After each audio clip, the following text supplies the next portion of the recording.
بچے تڑپتے رہ گئے، اہل خانہ پریشان رہ گئے، ماں باپ ساری زندگی روتے رہے، لیکن یہ 2 منٹ کے لیے یہ غفلت جو ہے یہ بڑی تکلیف والا معاملہ. اپنی زندگی سے غفلت کو اتارنا ہے، غافل نہیں بننا، ہر وقت توجہ اور ساری باتوں پہ توجہ. بعض اوقات لوگ ایک طرف توجہ کر کے ایک طرف سے غافل ہو جاتے ہیں. نہ، توجہ ہمہ پہلو رکھنی ہے. ہمارے ذمے جتنے بھی حقوق ہیں ان سب پر توجہ، ہر چیز کا خیال. ایسا نہ ہو کہ عبادت کرتے رہ جائیں اور حقوق العباد ہم سے چھوٹ جائیں، اور حقوق العباد اتنے زیادہ ادا کریں. ایک صاحب مجھے کہنے لگے ایک دفعہ بڑے وثوق کے ساتھ کہنے لگے جی معاذ اللہ ثم نہیں جی ٹائم ملتا پھر نماز دا کی کریے، روزی کمانا بھی تو عبادت ہے نا. تو میں نے کہا آپ نے عبادت کرنا ایک حصہ قبول کیا ہے، آپ نے کل عبادت نہیں قبول کی. عبادت کل ہے، ہمہ پہلو. ایک حصہ آپ قبول کر کے نکل گئے اور باقی آپ نے چھوڑ دی. تو کسی ایک طرف سے بھی غافل نہیں ہونا. جتنی ذمہ داریاں ہیں، جتنی ڈیوٹیاں ہیں، ان سب کا خیال. اور جو بڑا آدمی ہوتا ہے، بڑا گھر میں بڑا ہو، قبیلے میں بڑا ہو، علاقے میں بڑا ہو، ادارے میں بڑا ہو، کلاس میں بڑا ہو، جو بڑا ہے اس کی تو ساری آنکھیں کھلی ہوئی ہونی چاہیے. ایک ایک پر اس کی نظر ہونی چاہیے کہ میری کہاں ضرورت ہے، کہاں مجھے اشک شوئی کرنی ہے، کس کے ساتھ میں نے کس طرح محبت کا رویہ رکھنا ہے. غافل نہ بنے. اچھا جی اب کیسے پتہ چلے گا کہ ہم غافل ہیں؟ یہ کیسے پتہ چلے گا؟ آپ کسی بندے سے بھی پوچھ لیں حالات کیا ہیں تو کہتا ہے اللہ کا شکر ہے کبھی کسی کا دل نہیں دکھایا، اللہ کا شکر ہے جی زمانہ ہو گیا 5 نمازیں پڑھتا ہوں، اللہ کا شکر ہے جی. کیسے پتہ چلے گا غافل ہیں؟ پہلی علامت ہمارے علماء اور صوفیاء نے غافل بندے کی لکھی ہے.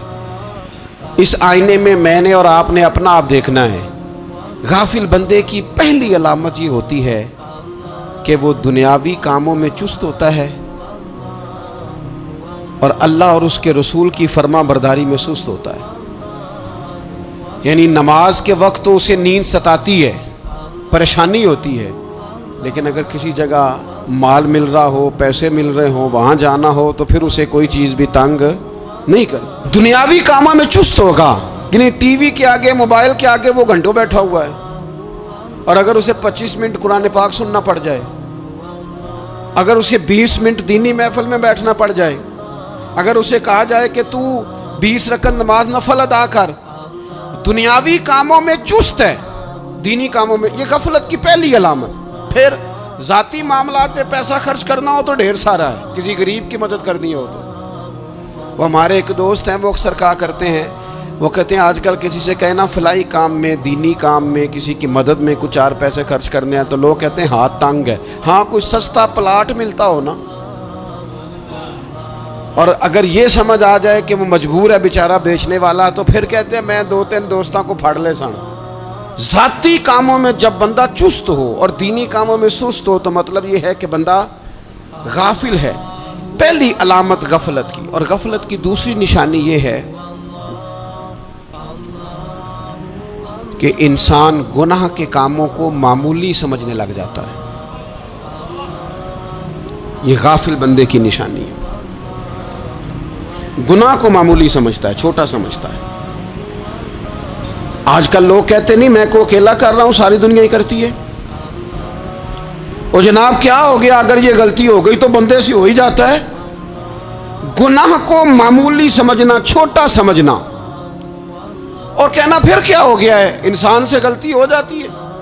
آپ دیکھ لیں کہ سینکڑوں بیسیوں گناہوں کا بوجھ ہمارے سروں پہ ہوتا ہے، لیکن کوئی ہمارا دبدبہ ہے، کوئی ہماری گفتگو ہے، کوئی ہمارے جملوں میں خود پسندی ہے، کوئی ریاکاری ہے، کوئی تصنع ہے. یہ غافل بندے کی علامت ہے. نبی اکرم صلی اللہ تعالیٰ علیہ وآلہ وسلم نے فرمایا مومن اپنے گناہوں کو پہاڑ کی طرح سمجھتا ہے. یہ بخاری میں حدیث ہے. مومن پہاڑ کی طرح جانتا ہے اور وہ ڈرتا ہے کہ کہیں وہ پہاڑ اس کے اوپر گر نہ جائے، یعنی کہیں مجھے میرے گناہ کی سزا نہ مل جائے. چھوٹے گناہ کو بھی پہاڑ جانتا ہے، یار مجھ سے غلطی ہو گئی، مجھے ٹھیک کر لینی چاہیے، مجھے معافی لے لینی چاہیے، مجھے توبہ کر لینی چاہیے. مومن اپنے اوپر گناہ کو پہاڑ کی جانب سمجھتا ہے. اور حضور علیہ الصلوۃ والسلام فرماتے ہیں کہ یہ جو فاسق اور فاجر ہوتا ہے نا، اللہ کا نافرمان، یہ گناہ کو مکھی کی طرح سمجھتا ہے، یہ سمجھتا ہے میں نے اشارہ کرنا ہے مکھی نے اڑ جانا ہے۔ مومن کی علامت یہ ہے کہ وہ پہاڑ جانتا ہے اگر غلطی ہو جائے تو پہاڑ۔ امام اعظم ابو حنیفہ رحمۃ اللہ علیہ گزر رہے تھے تو بارش ہو گئی تھی اور کوفہ میں کیچڑ تھا، تو آپ نے جو جوتے پہنے ہوئے تھے ان جوتوں سے چلتے ہوئے نا آپ کے پاؤں سے کچھ مٹی اڑی، تو سامنے ایک یہودی تھا، اب اس زمانے میں دیواریں کچی ہوتی تھیں، اس کے دیوار پر جا کے وہ مٹی جو تھی وہ لگ گئی۔ اب امام صاحب بڑے پریشان ہوئے کہ میں نے اس کی دیوار کو آلودہ کر دیا۔ یہاں تو لوگ اپنی اینٹیں رکھتے رکھتے کئیوں کی دیواریں توڑ ہی دیتے ہیں، اور پھر وہ اس پر ماننے کو بھی تیار نہیں ہوتے، تسلیم کرنے کو بھی تیار نہیں ہوتے۔ وہ کہتے ہیں پھر کیا ہو گیا، اب ہمارا یہاں گھر ہے تو ہم نے ٹرالی منگوانی نہیں تھی، ہمارا حق بنتا تھا۔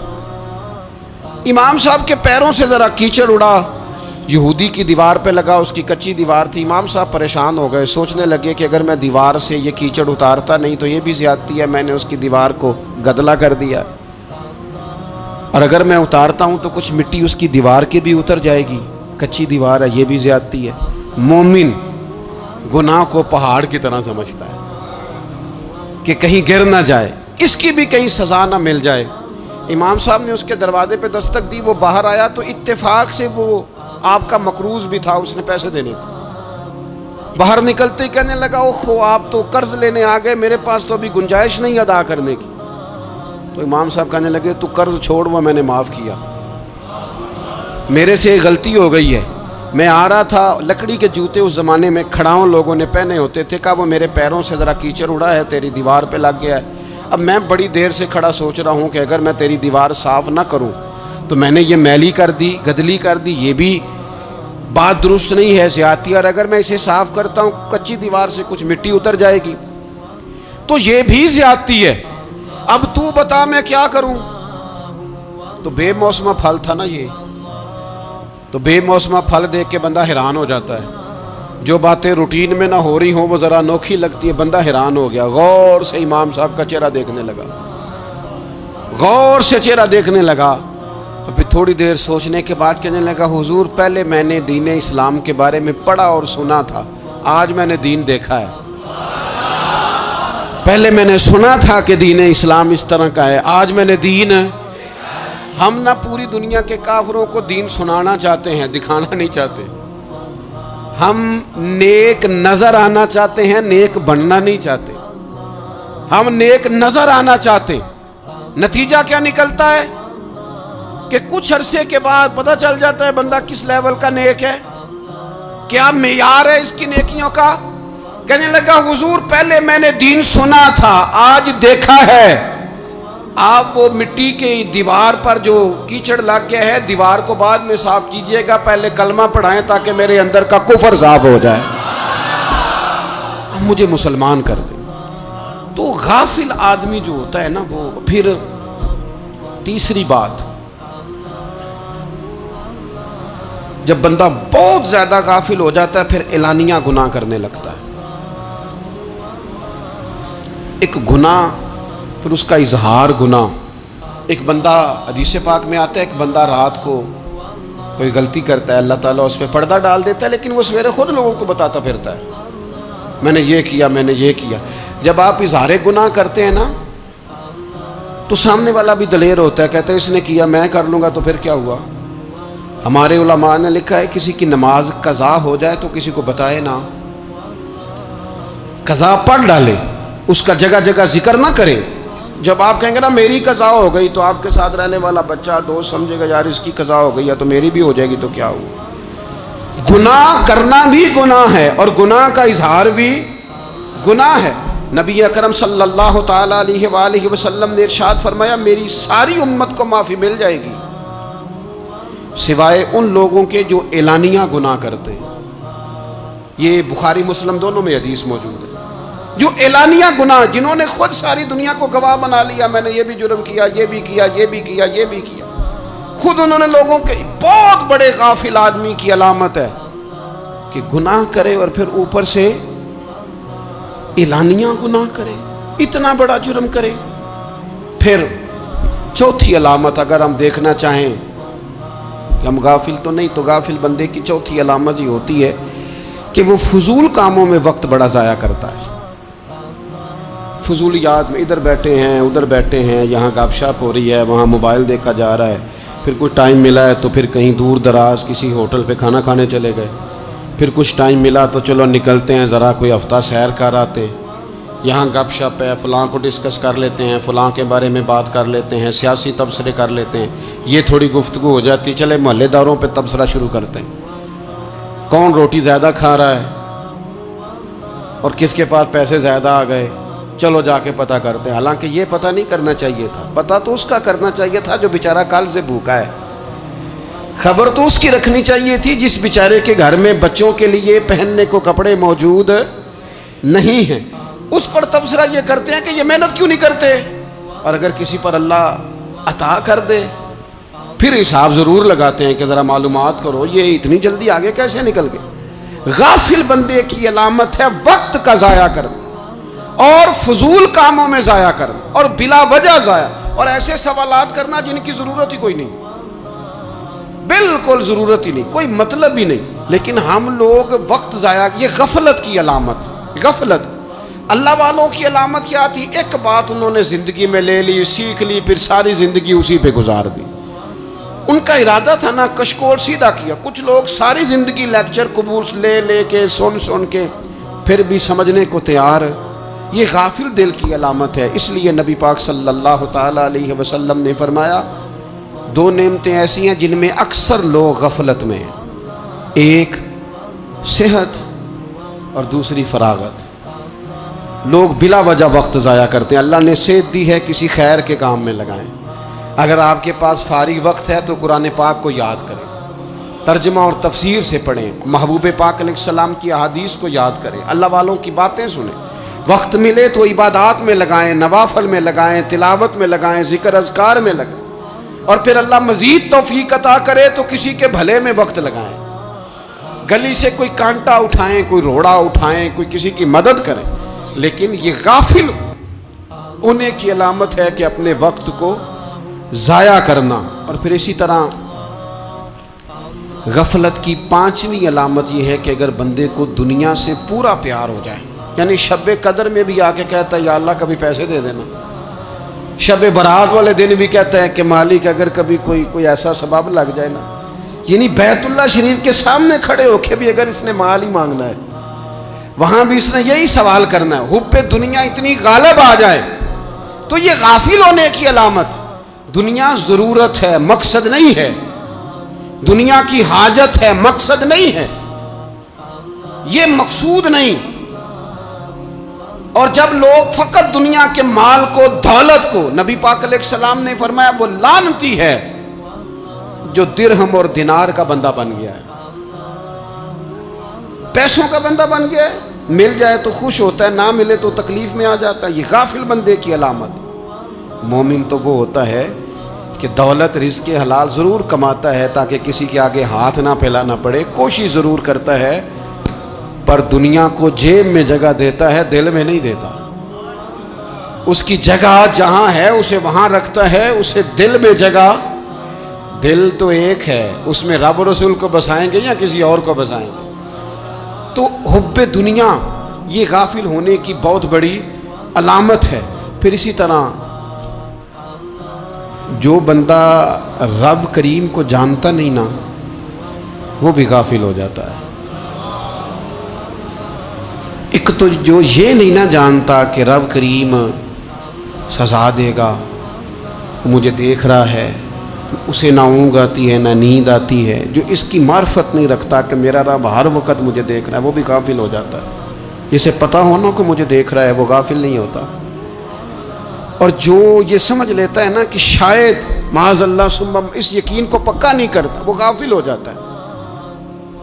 اور ایک جو یہ نہیں نہ جانتا کہ رب مہربان کتنا ہے، وہ بھی غافل ہو جاتا ہے۔ مجھے بتائیے سب سے زیادہ تو بندہ اس کے دروازے پہ جاتا ہے نا جو سب سے زیادہ مہربانی کرنے والا ہو، اس دروازے سے بندہ اٹھتا ہی نہیں۔ تو جس کو یہ یقین ہو جائے نا سب سے زیادہ کرم فرمانے والی ذات اللہ رسول کی ہے، وہ کبھی رب رسول سے غافل نہیں ہوتا۔ وہ کبھی اللہ رسول کا دروازہ چھوڑ کے نہیں جاتا، وہ کبھی کسی اور جگہ جا کے پناہ تلاش نہیں کرتا۔ جسے پتہ چل جائے نا وہ کریم کتنا ہے، مہربان کتنا ہے۔ ملا رومی رحمت اللہ علیہ فرماتے ہیں بہت بڑا مجرم تھا ایک بندہ، بہت بڑا گناہگار تھا، بت کو پوجتا تھا، تھک گیا، ساری رات بت کے سامنے کھڑا تھا، معاذ اللہ یا صنم یا صنم یا صنم کہتے، تھک گیا، نیند آ گئی، اونگ آ گئی۔ جب پوری طرح نیند آ گئی اور دماغ پہ نیند قبضہ کرنے لگی تو اس کے منہ سے نکل گیا، صنم صنم کہہ رہا تھا نا، نکل گیا یا صمد، او بے نیاز مالک۔ رب کریم نے فرشتوں سے فرمایا دوڑ کے جاؤ، جو کہتا ہے اسے دے دو۔ فرشتے کہنے لگے مالک تو بت کو پکار رہا تھا، اس نے تو غلطی سے نام لیا ہے۔ فرمایا مجھے نہیں پتا، لیکن دیکھو نا اس نے مجھے پکارا تو ہے نا، کتنی دیر سے جھوٹے کو پکار رہا تھا، اس کا معاملہ حل نہیں ہوا، اب اگر سچے کو پکارنے پہ بھی حل نہ ہوا تو فرق کیا رہ جائے گا؟ دے دو جو مانگتا ہے، دے دو۔ میرے دوست گھر پتہ چل جائے وہ کریم کتنا ہے، وہ مہربان کتنا ہے۔ میرے رسول پاک علیہ الصلوۃ والسلام نے تو فرمایا تیری آنکھ سے اگر اس کے خوف سے اتنا آنسو بھی نکل گیا جتنا مچھر کا پر ہوتا ہے، تو جس طرح بھینس کے تھنوں سے نکلا ہوا دودھ واپس تھنوں میں نہیں نہ جاتا، جو اتنا بھی روئے نہ روئے اللہ کے خوف سے، وہ بندہ دوزخ میں نہیں جائے گا۔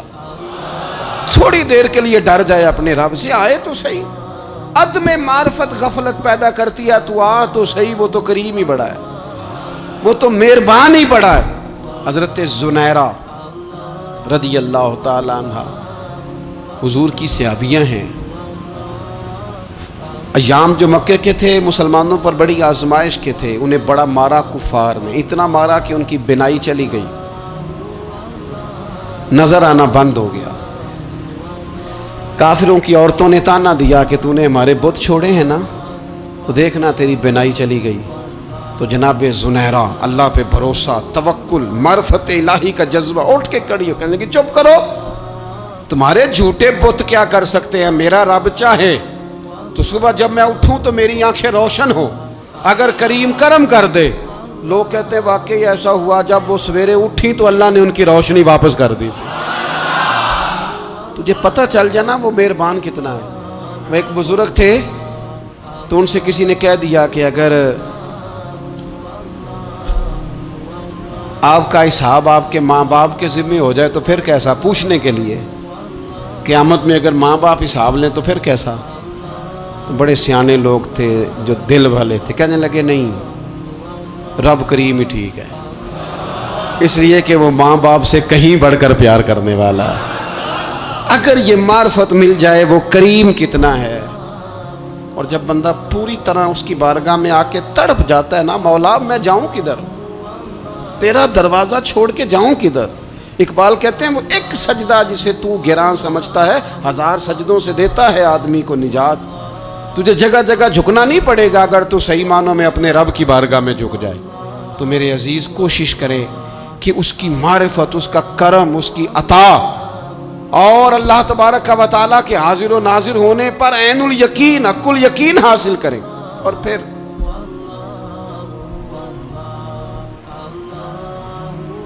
8ویں بات یہ ہے کہ غافل لوگوں کی صحبت بھی بندے کو غافل کر دیتی ہے۔ غافلوں کی صحبت میں نہ بیٹھیں، ان کی صحبت میں بیٹھیں جن کے پاس بیٹھنے سے دل میں رب رسول کی محبت پیدا ہوتی ہے۔ غافلوں سے بچیں۔ چنگیاں دے لڑ لگی ساں تے چولی چ پھل پئے، تے جدوں میں پیڑیاں دے سنگ رل گئی تے میرے اگلے بھی ڈول گئے۔ برے آدمی کی صحبت بندے کو غافل کر دیتی۔ غافلوں کی صحبت میں کبھی نہ بیٹھے، کبھی نہیں۔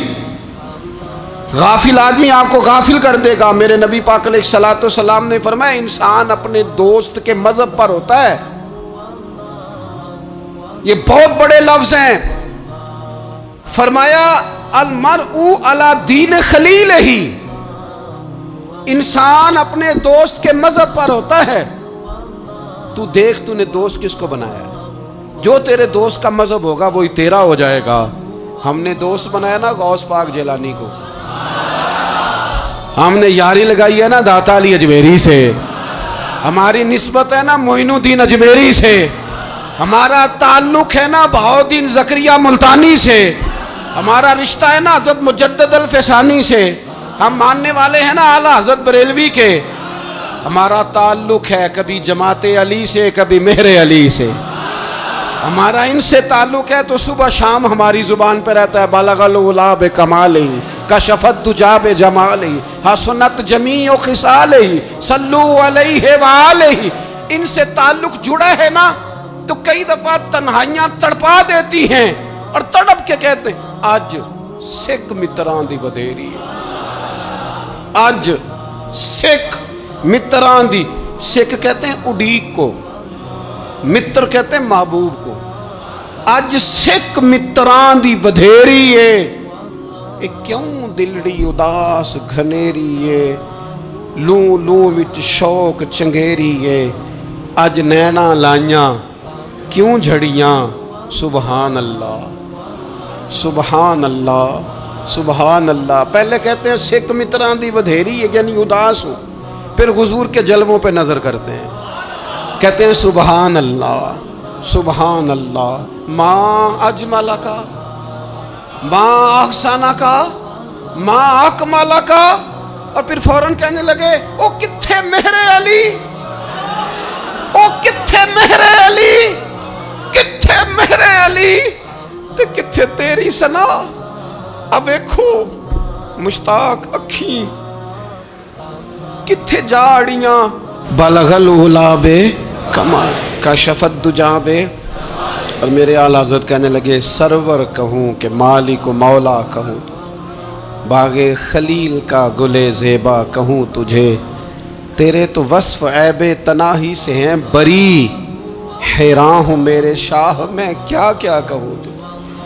غافل آدمی کی علامت ہے برے لوگوں کی صحبت میں، خبردار ان کے پاس نہ بیٹھنا جن کے پاس بیٹھنے سے تمہارے دلوں میں اولیاء اللہ اللہ کے بندوں کی عداوت پیدا ہو، خبردار خبردار ان کے پاس نہ بیٹھنا جن کے پاس بیٹھنے سے تمہارے دلوں میں حضور کی اولاد پاک کے بارے میں شک پیدا ہو، خبردار اس شخص کے پاس نہ بیٹھنا جو امام حسین ابن علی کے بارے میں کوئی کمزور بات کرتا ہو، بچنا، خبردار اس سے بچنا جو حضور کے صحابہ کے بارے میں بات کرے، بچنا بچنا اس سے، جو سیدنا ابو بکر صدیق کے بارے میں کوئی،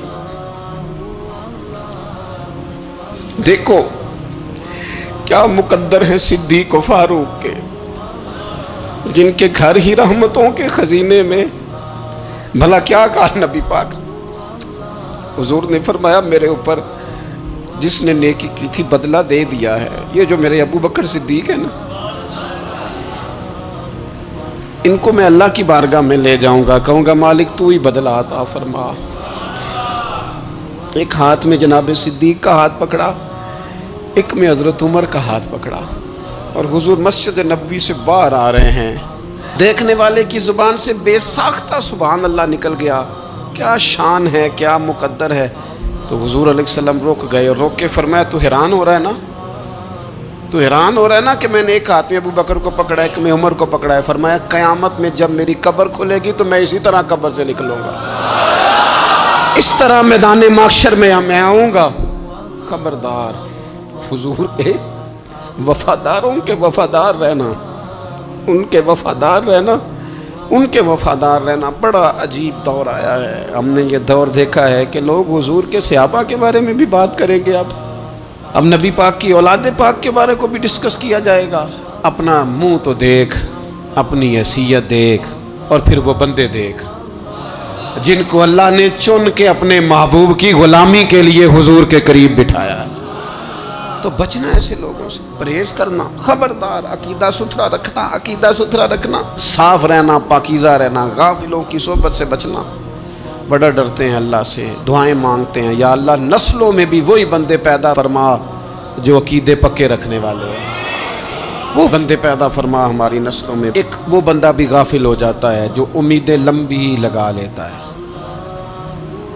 جن کے منصوبوں میں دولت بھی ہوتی ہے، گھر بھی ہوتا ہے، اولاد کا بڑا ہونا بھی ہوتا ہے، پوتے پوتیاں نواسے نواسیاں دیکھنا بھی ہوتا ہے، یہاں بھی گھر وہاں بھی گھر، یہ سیر، یہ سارا کچھ ہوتا ہے، لیکن رب کی بارگاہ میں پیش ہونا جن کے پیش نظر نہیں ہوتا۔ لمبی امیدیں۔ حضرت مولا علی شیر خدا فرمایا کرتے تھے، میں تم پر دو باتوں کا خوف کھاتا ہوں، جو ڈر آتا ہے، ایک یہ کہ تم خواہش کی پیروی کرو گے، جو نفس کی خواہش ہوگی اس کے پیچھے لگ جاؤ گے، اور ایک تم لمبی لمبی امیدیں باندھو گے، اتنے سال جینا ہے، اتنے 100 سال جینا ہے، یہ کرنا ہے وہ کرنا ہے۔ منصوبہ بندی کریں مستقبل کے لیے، وہ بری نہیں، لیکن تیاری رکھیں، تیاری رکھیں، اس بات کا بھی خیال رکھیں کہ اللہ کی بارگاہ میں حاضر ہونا۔ یہ غفلت کی چیزیں ہیں جو بندے کو غافل کر دیتی ہیں۔ جو لوگ اللہ کا ذکر نہیں کرتے وہ بھی غافل ہو جاتے ہیں، اور جو فضول باتیں زیادہ کرتے ہیں نا، ہنستے زیادہ ہیں۔ فَلْيَضْحَكُوا قَلِيلًا وَلْيَبْكُوا كَثِيرًا، قرآن کہتا ہے زیادہ رویا کرو، کم ہنسا کرو۔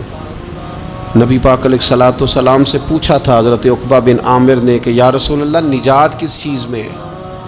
تو نبی پاک علیہ الصلوۃ والسلام نے فرمایا ایک تو اپنی زبان قابو میں رکھو، دوسرا فرمایا اپنے گھر میں ٹھہرے رہو، تمہارا گھر تمہارے لیے کافی ہو، فضول نہ نکلو گھر سے، اور تیسرا فرمایا اپنی خطاؤں پہ رویا کرو۔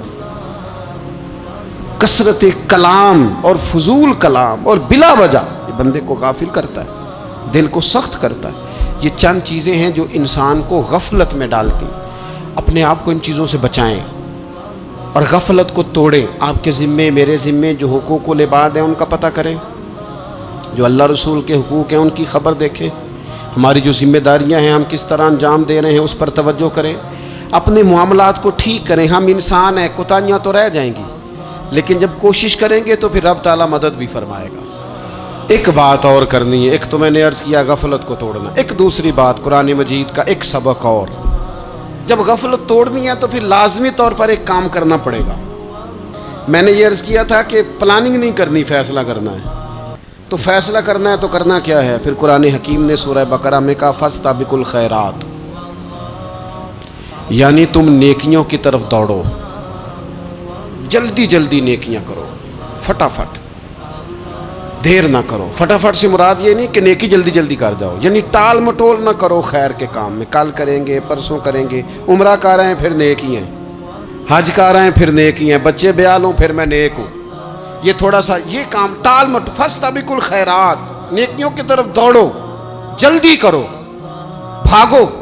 نبی پاک صلی اللہ تعالیٰ علیہ وسلم نے فرمایا 5 چیزوں کو 5 چیزوں سے پہلے غنیمت جانو۔ حضور علیہ الصلوۃ والسلام فرمانے لگے ایک تو تم جوانی کو نہ بڑھاپا آنے سے پہلے پہلے غنیمت سمجھ لو۔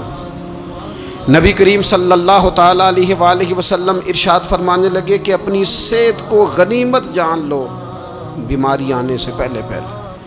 پھر حضور علیہ الصلوۃ والسلام فرمانے لگے اگر اللہ نے تمہیں مال دیا ہے، وسعت دی ہے، تو نیکی کر لو، خرچ کر لو اللہ کے راستے، خدا نہ خواستہ تم پر غریبی آ جائے۔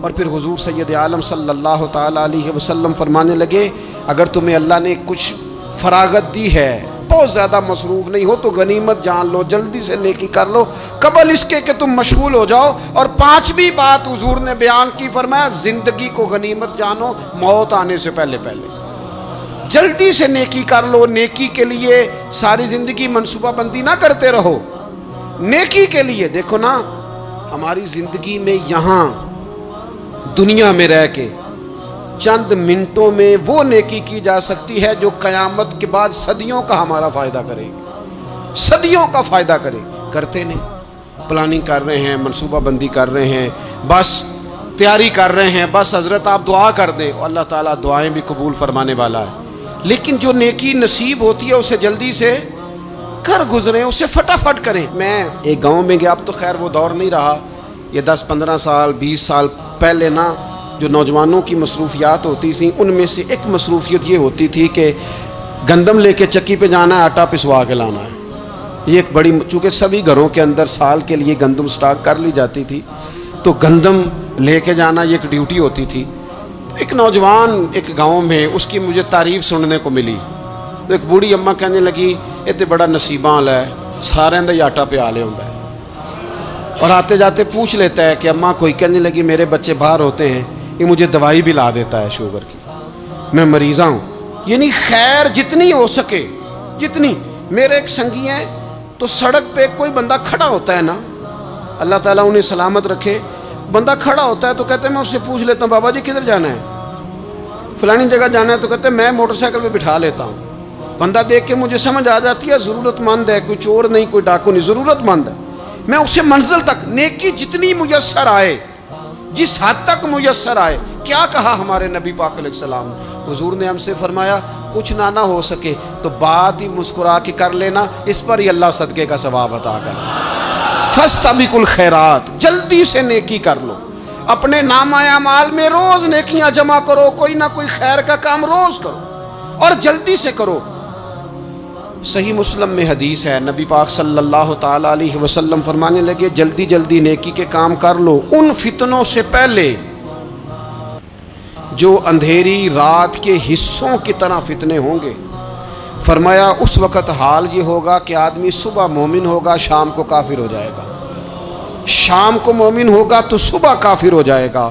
اور فرمایا لوگ دنیا کے بدلے اپنا دین تک بیچ ڈالیں گے۔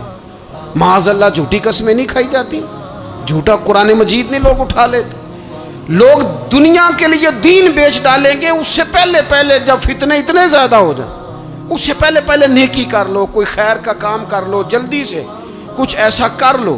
حضرت عقبہ بن حارث رضی اللہ تعالیٰ عنہ فرماتے ہیں یہ دیکھیں ہمارے نبی پاک علیہ السلام کی سیرت کیا ہے، حضور کا اسوہ کیا ہے، نبی پاک علیہ السلام ہماری تربیت کس طرح کرتے ہیں۔ حضرت عقبہ بن حارث رضی اللہ تعالیٰ عنہ کہتے ہیں ہم نے نبی پاک علیہ السلام کے ساتھ عصر کی نماز پڑھی، یہ صحیح بخاری میں موجود ہے۔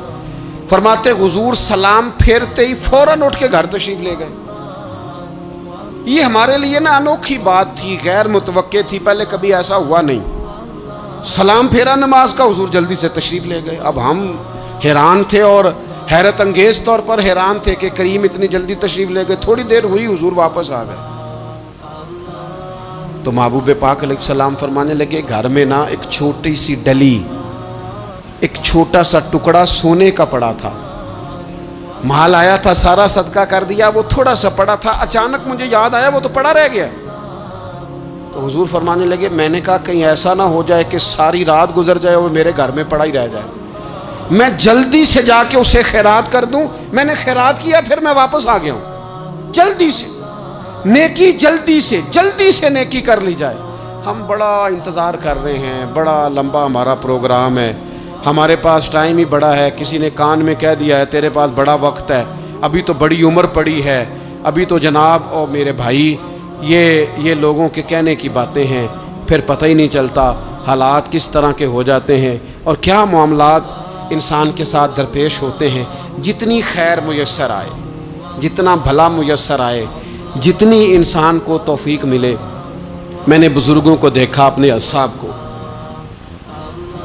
پہلے وہ خدام سے کہتے کہ میں سونے لگا ہوں اور پابند کرتے لوگوں کو کہ فلاں وقت، بزرگوں کو میں نے دیکھا اپنے، وہ پابند کرتے لوگوں کو کہ فلاں وقت میں موجود ہوں گا آنا، خود پابند فرماتے۔ اور پھر جب بیدار ہوتے تو سب سے پہلے خدام کو بلا کے پوچھتے کوئی مہمان تو نہیں آیا؟ وہ جناب آپ نے خود ہی تو پابند فرمایا فلاں دن آنا۔ کہنے لگے چل یار اگر کوئی آیا تو مجھے ملا لو، میری ملاقات کرا لو۔ کیوں؟ اس لیے کہ دور سے آیا ہے، مجھ سے ملنے آیا ہے، کوئی خیر کی بات سیکھنے آیا، چلو میرے نامہ اعمال میں کوئی نیکی جائے گی، کچھ نہ کچھ خیر جمع کر لی جائے، کچھ نہ کچھ ڈیوٹی کر لی جائے، کچھ کام کریں اور جلدی سے کریں۔ حضرت جابر ابن عبداللہ انصاری رضی اللہ تعالیٰ عنہ بیان کرتے ہیں، یہ بھی بخاری میں موجود ہے، کہتے ہیں ایک صحابی نبی پاک علیہ السلام کی بارگاہ میں حاضر ہوئے غزوہ احد کے موقع پر، اور حال ان کا یہ تھا کہ وہ کھجور کھا رہے تھے اور کھجور انہوں نے منہ میں رکھی ہوئی تھی۔ حضور کی بارگاہ میں حاضر ہوئے اور عرض کرنے لگے یا رسول اللہ صلی اللہ تعالی علیہ وسلم اگر میں شہید کر دیا جاؤں تو کہاں جاؤں گا؟ حضور فرمانے لگے جنت میں۔ تو کہتے انہوں نے جو کھجور منہ کے اندر تھی وہ انہوں نے نگلی نہیں، اندر نہیں لے گئے، اس کو باہر نکالا اور دوڑ کے آگے بڑھے اور جنگ کرنی شروع کر دی۔ اور لڑتے لڑتے شہید ہو گئے۔ کیا سبق دیا انہوں نے؟ سبق یہ دیا کہ نیکی کرنے میں اتنی دیر بھی نہیں کرنی جتنی کھجور کھانے میں دیر لگتی ہے۔ جلدی سے نیکی کرنی ہے، فٹافٹ نیکی کرنی، اس کے اندر ٹال مٹول نہیں کرنا۔